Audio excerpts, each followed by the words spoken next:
Ja, Freunde! Herzlich willkommen zum neuen Video. Heute sind wir wieder bei mir in der Halle und es geht weiter am Boardtracker-Projekt. Let's go! Also, zurück da, Projekt Boardtracker. Für alle, die sich wundern, der Marvin ist in der Ferien, hat mich jetzt erlaubt, dass ich selbstständig weitermachen darf. Was für eine Ehre. Wir machen auch weiter hier an meinem Projekt Boardtracker. Letztes Mal habt ihr ja gesehen, wir haben die Stargabel eingesteckt und den Sattel mal irgendwo dort hin tun, wo er hinkommt. Heute geht es weiter, die Gabel wirklich reintun. Dann schauen, dass er ausgelevelt ist, ungefähr gerade. Es gibt noch 1-2 Anpassungen an der Gabel zu machen. Und das Ziel des heutigen Videos wäre, das Ganze mal zusammenstecken. Noch nicht ganz Rolling Chassis, aber ansatzweise, dass wir sehen, wohin geht die ganze Reise. Zuerst schauen wir uns mal die Gabel an. Ich habe hier schon mal ein neues Lenkkopflager draufgesteckt. Zusätzlich habe ich noch die Bremse dabei. Falls man dazu kommt, kann man die auch mal anheben und schauen, was wir alles müssen anpassen müssen, um die zu benutzen. Aber vor allem eine Verstärkung für die Gabel braucht es. Ich habe das mal mitgenommen. Eigentlich ist das der Hinterteil vom Militärvelo. Wir sind aber Recycling-Kultur und darum benutzen wir das gerade und verstärken das vorne.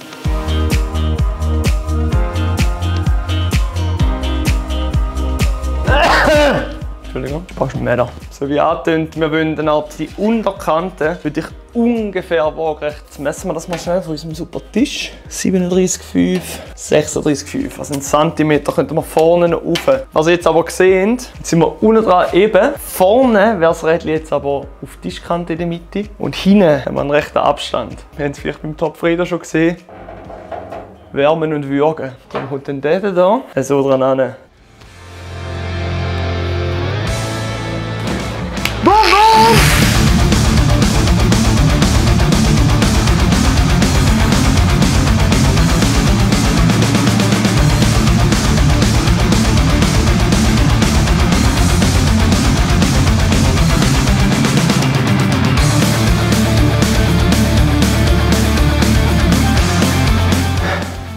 Sieht gut aus.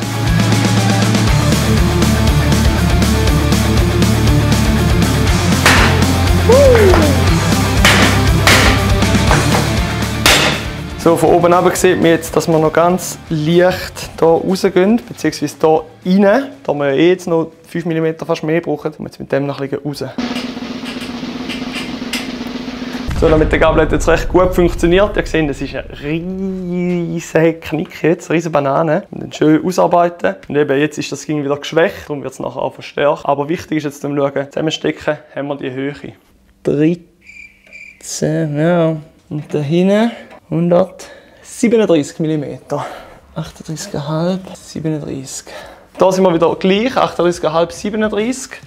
Und da hinten sind wir noch 5 mm höher. Ich würde sagen, das sieht für mich gut aus. Dann ist es ein bisschen höher vorne. Und jetzt geht es dann um die Verstärkung. Ich hebe die jetzt auch mal an. Wir können mal schauen, wie das etwa aussehen könnte. Ich hätte jetzt gesagt, hebt sogar. Fertig! Projektende. Wenn ich mir vorstelle, ist hier eine Verbindung zu machen und dann die zwei auch noch ein bisschen anzubeugen, dass wir dann oben noch näher kommen.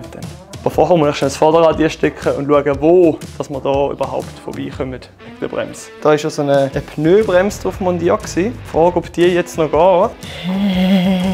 Sieht momentan gerade ein bisschen gescheiter aus. Eine Idee wäre natürlich, das zu kehren und irgendwo eine Verstärkung anzubringen. Ich gebe sie noch nicht ganz auf. Ich schaffe dran.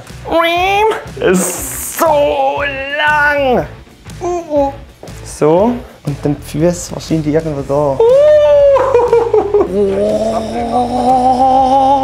Also, Baustelle, die wir jetzt noch haben, Hinterrad. Da kümmere ich mich aber ein anderes Mal drum. Ich werde jetzt bei der Gabel weitermachen. Hier wird die Verstärkung unten verschweißt. Hier wird es eine Brücke geben, die das ganze Kraft dann auch aufnehmen kann, die wir jetzt hier verloren haben. Hier würde ich das ganze Ding gerne noch ein bisschen anbeugen. Einfach, dass rein optisch das Ganze schön stimmig wird. Jetzt aber eins ums andere. Das Ganze nochmal auseinandernehmen, Gabel weg und das anfangen zusammenschweißen. Länge messen. Also perfekt genau in 2 Meter. 2 Meter, Peter. Keine Angst, mach das immer so mit dem Fernseher!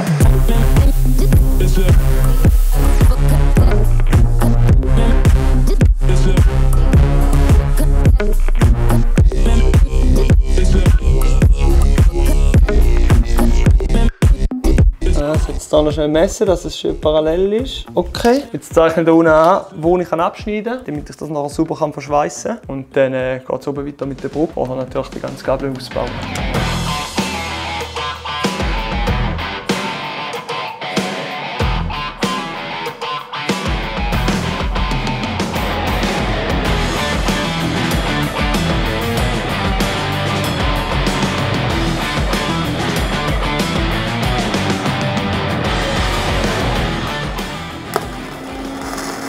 Wow! Wow! Ich habe das Schweizer Militär überschätzt. Ich habe gedacht, die nehmen sicher irgendwie 4 mm Stahlblech. Und andererseits, es kommt grusiges Zeug daraus raus.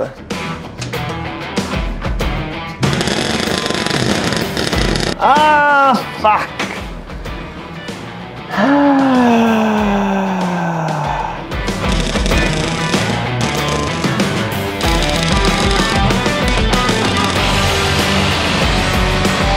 Also alles ist jetzt mal vorbereitet, um es zusammenheften. Hier unten ist abgeschnitten, geschliffen. Ich habe einen Bruch kontrolliert gegenüber, das passt soweit. Jetzt können wir die 70 noch messen, ob wir die immer noch haben. Innen. Da haben wir 72, das ist okay, da gehen wir in die Türen rein. Machen wir gerade so die ersten Punkte, heften es zusammen und dann können wir nochmal anheben und schauen, ob das passt. Jetzt wird es tricky. Ich will jetzt mit viel Strom das Ganze heften. Da haben wir auch genug dickes Material. Darunter ist aber der Rohr. Ich hoffe, ich brenne jetzt einfach nicht durch. Ich mache jetzt die 2 Punkte.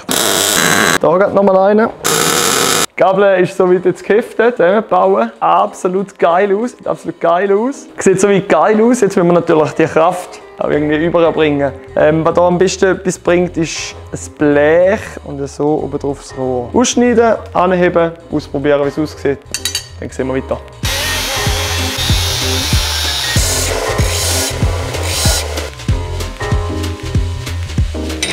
Ja!